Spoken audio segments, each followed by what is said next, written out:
Hey Detail Kings and Queens, Wes here with Divine Reflections, showing you how I wash wheels and rims in direct sunlight. So obviously you would wash the side that's not in direct sunlight first and then come around and do the side that's in the direct sunlight. So it's really a step-by-step process. So I'm going to do the inner fender wells first, and I'm using Adams Polishes, their wheel and tire cleaner for both. So I'm just going to wash, obviously I'm going to hose everything down first and then just start scrubbing the inner fender wells first, get that nice and clean, and then move on to the next step. When you're not in direct sunlight, you can do almost everything at one time, but you don't want any type of tire cleaner, wheel cleaner drying on the rims.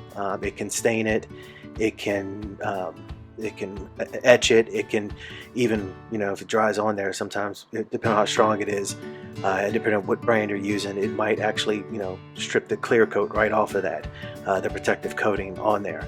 So now I'm going to do the rims and tires, the rim and the tire all at the same time. But if you just watch how I actually do this, at first I'm going to start with the spokes of the rim first with the brush, and I am using the Adams Polishes. It's the tire and rim brush at this combo. I like it. It's pretty nice. You could just go straight there just like that, but basically when it comes to my own vehicles, I have my own set of cleaning supplies. I don't use the same cleaning supplies that I use for my customers. I just keep that separate, right?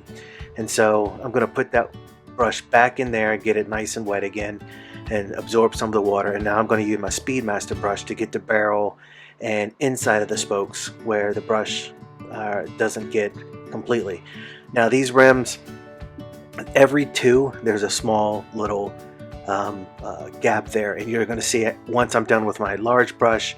I'm going to get the small brush out and go in between the gaps, but go in with every single one. The small Speedmaster brush is great for getting in between. See, I noticed right there it was starting to dry up on me, so just got some more of soap that's in the bucket to just keep that nice and lubricated and wet. That's your main goal. You don't want this stuff drying on you.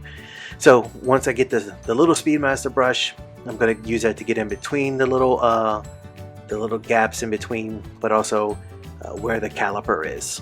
So here it is. Here I am right here, and there's the little brush right there and right there. Those are the little holes I was telling you about.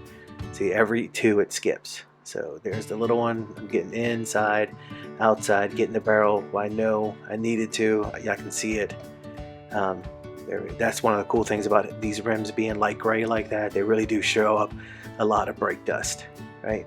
I'm really not too worried about it drying on the actual rubber of the tire, because I'm not too worried about that. But I get it done and I hose everything off. Now I'm going to get my lug nut brush. See, it's a step-by-step. Try not to do everything at once, because this stuff will dry on it and it may ruin your rims. It may not right away, but you'll see it maybe a month or two down the line. And so there we go. I'm going to spray that off, spray the lug nut bore holes out, and then do a final rinse. And then once I get the inside of the barrel, the rim as well too. Once I get everything that I think, I'm pretty much sure I don't see any suds at all, whether soap or wheel cleaner, I protect it with Gyeon wet coat, the rims and the fender wells. So I'll spray that on pretty liberally, even though you're not supposed to use this in direct sunlight. It's about 9 o'clock, but it's still about 80 degrees. I did this actually on the hottest day of the year so far. So I got that on there, and now I'm going to rinse it off with my pressure washer.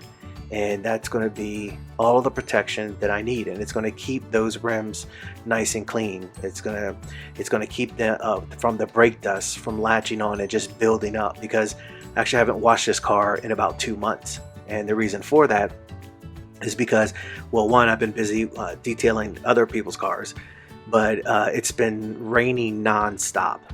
And the Swiss Vac Shield has cleaning properties just as good, if not better, than ceramic coating. So downpours will clean my car.